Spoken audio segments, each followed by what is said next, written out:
Hello, students. Today I'll be explaining in brief the Victorian era of English literature.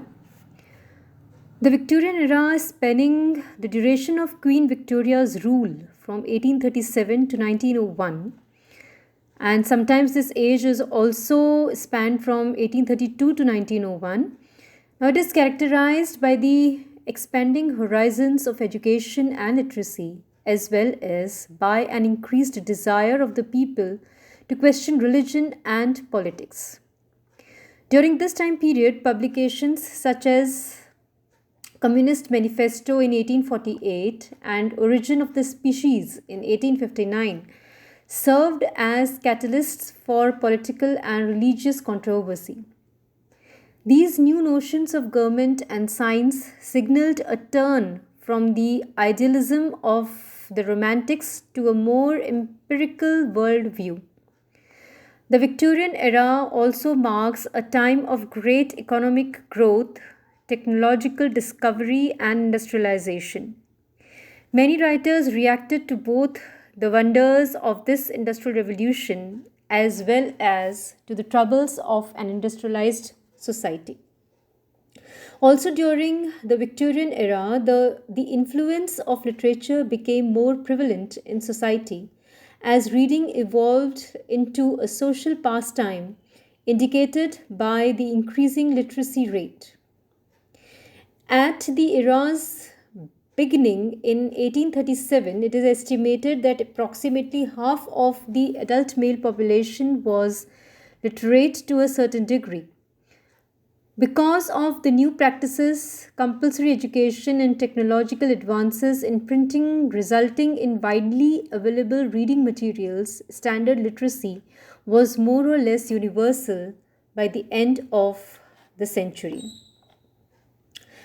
As reading became less of a privilege of the wealthy and more of a pastime of the common British citizen, publications such as periodicals flourished.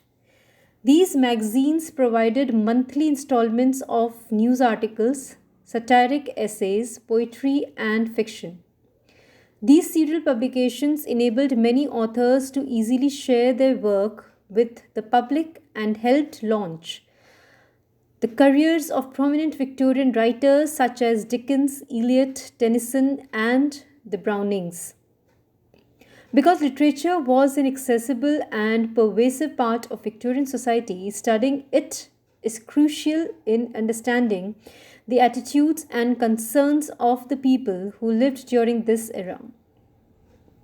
Much of the writing during this time was a reaction to the rapidly changing notions of science, morality, and society.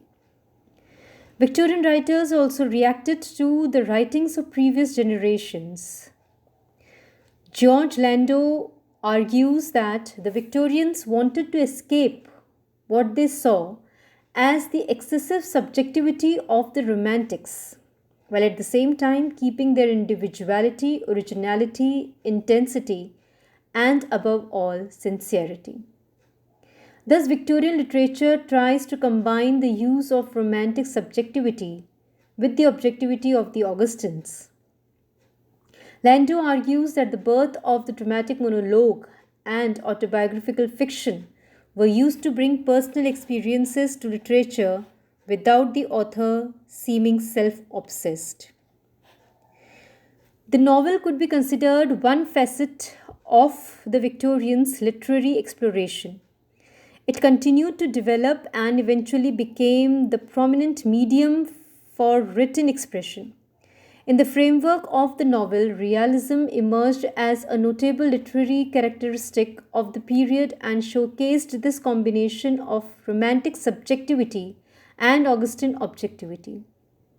In her work, Adam Bede, George Eliot writes, "Let us have men ready to give the loving pains of a life to the faithful representing of commonplace things."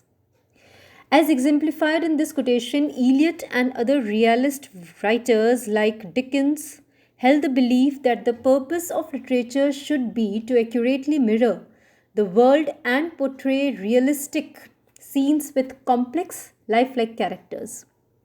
This movement illustrates the return to Augustan objectivity through the use of empiricism and observation of the surrounding world.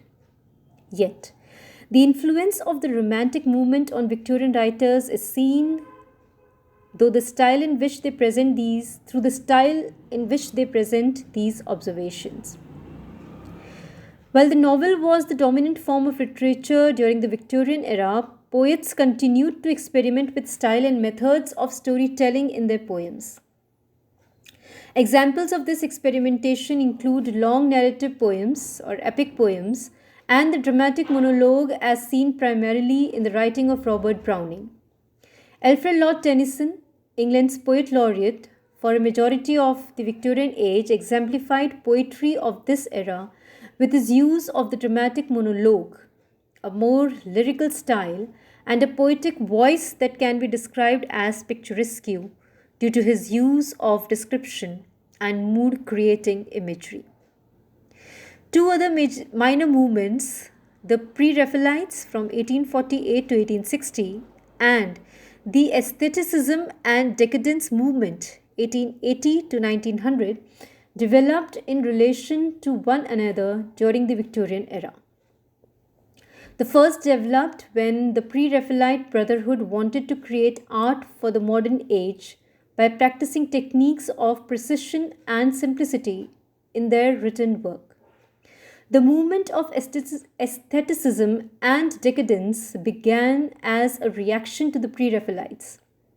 The members of this second movement believe, unlike the Pre-Raphaelites, that literature and poetry should be more reflective. This movement influenced poets such as Yeats and Hopkins.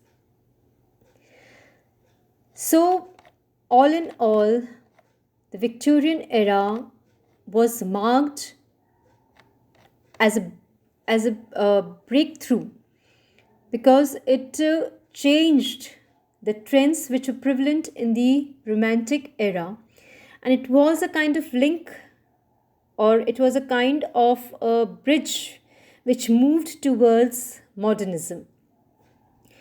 That's all for the brief explanation of the Victorian era. Thank you.